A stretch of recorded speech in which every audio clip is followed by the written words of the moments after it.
بہرحال تو یہ انہوں نے بھی ایک ڈھول بجایا کہ حضرت عیسیٰ مار دیے گئے.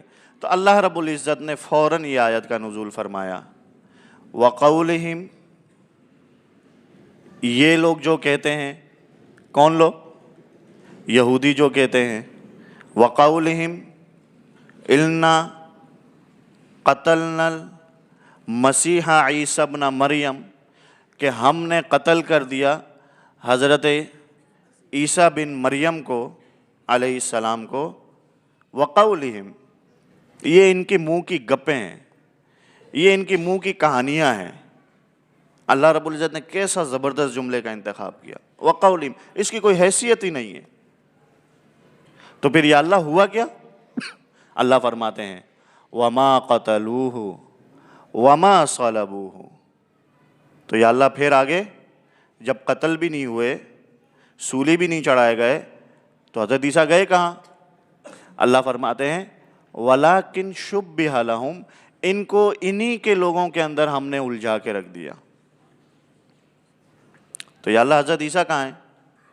اللہ رب العزت فرماتے ہیں بر رفعہ اللہ الیہ، حضرت عیسیٰ علیہ السلام کو تو ہم نے صحیح سلامت اپنے پاس دوسرے آسمان پہ بلا لیا ہے.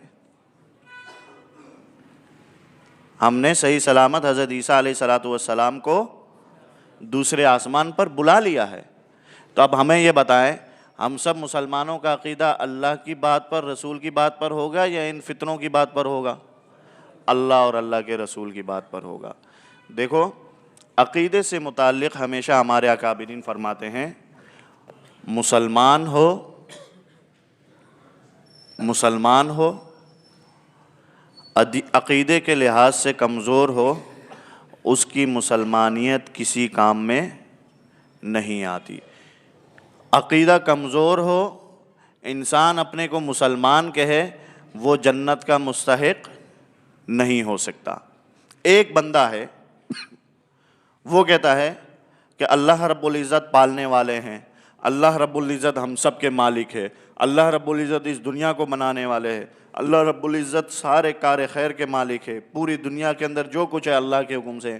لیکن وہ آپ علیہ السلام کو آخری نبی نہ مانے تو وہ مسلمان ہو سکتا ہے؟ نہیں ہو سکتا.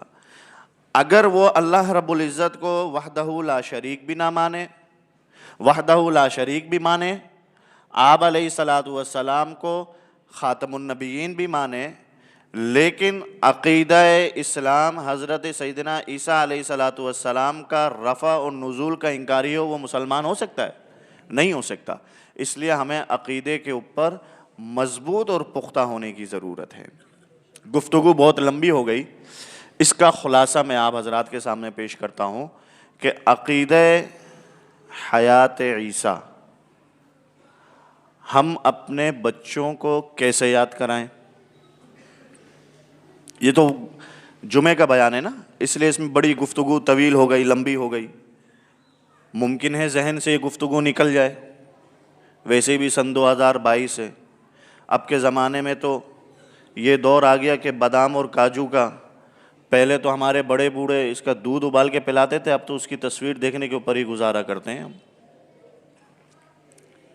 بالخصوص ہمارے نوجوان نسل جو میری طرح، ان کا تو ذہن واقعتاً ایسا کمزور ہو گیا کہ ان کو یہ بھی یاد نہیں ہے صبح ناشتے میں کیا کھایا تھا. کئی وقت کے بعد جا کے یاد آتا ہے اوہو ناشتہ ہی نہیں کیا تھا بھائی. تو اس لیے اس کو مختصر ہم کر دیں تاکہ یہ سبق یاد رہیں، اور یہ مختصر انشاءاللہ اتنا مختصر کہ 5 جملے میں عقیدہ آپ کا سما جائے گا. کتنے جملوں میں؟ 5 جملوں میں. تو کیا خیال ہے تمام ساتھی 5 جملے یاد کریں گے انشاءاللہ؟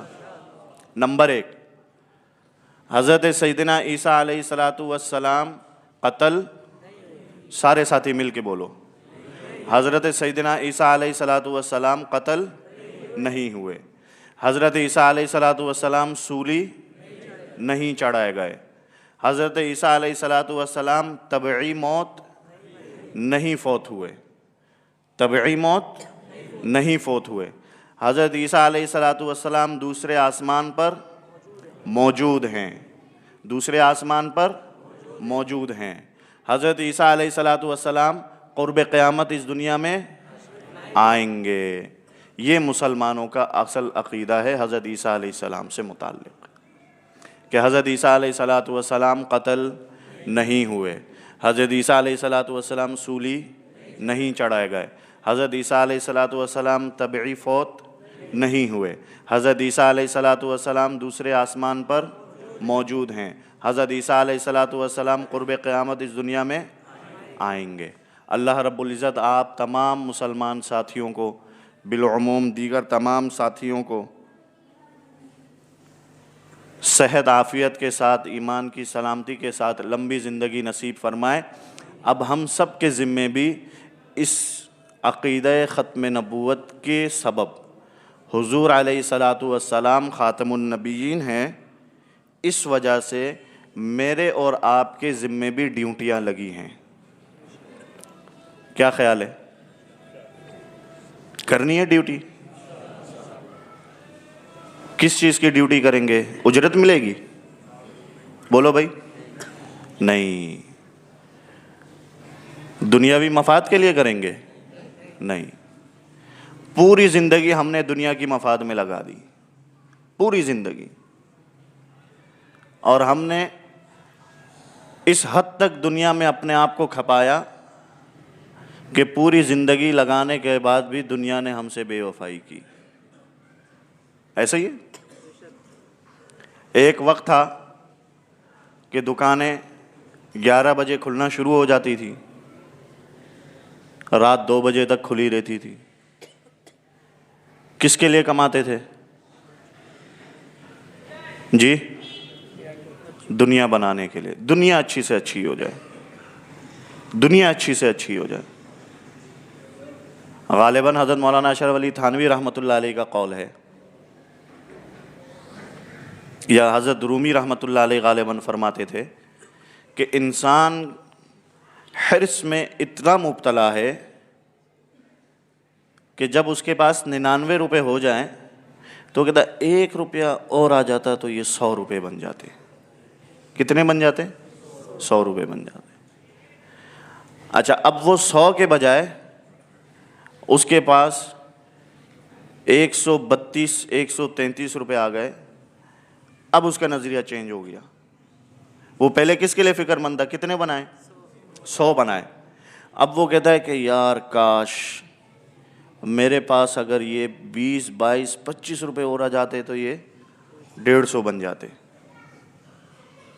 ایسے ہی ہے نا؟ اچھا، ہمارے تاجر برادری ناراض نہ ہو، مجھے ڈر بھی لگتا ہے کہ آپ کے اس حلقے میں میرا خیال ہے یہ کوئی دوسری دفعہ آنا ہوا ہے۔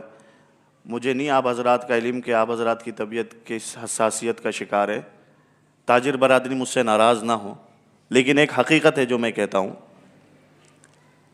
کہ ہم یہ سوچ سوچ کے اپنے کاروبار کی ترقی کے لیے اپنا کھانا بھی چھوڑتے ہیں، اپنا سکون بھی چھوڑتے ہیں۔ جتنی زیادہ سے زیادہ ایمرجنسی ہو، کوشش یہ کرتے ہیں کہ اس کی جگہ فلاں بندہ چلا جائے۔ میں نے جانا ہے تو میں کوشش یہ کرتا ہوں کہ نہیں یار، ابھی دکان کا وقت ہے کہ یہ میں کسی طرح اپنی کمائی 250 تک پہنچا لوں، پھر اس کے بعد دیکھوں گا کیا ترتیب بنتی ہے، لیکن میری جگہ مولوی عبدالحمید چلا جائے۔ ہر تاجر دکاندار یہ سوچتا ہے، اس کا ذہن یہ ہے کہ میں نے 200 روپے پروفٹ کمانا ہے۔ ٹھیک ہے، جب دکان بند کرنے کی باری آتی ہے نا، ہم اس سے پوچھیں ہاں بھائی اور سناؤ کیسا رہا کاروبار، کیسا رہا مال؟ تو یار بس جتنا سوچا تھا اتنا نہیں ہوا، لیکن کچھ نقصان بھی ہو گیا۔ اچھا بھائی نقصان کیا ہو گیا؟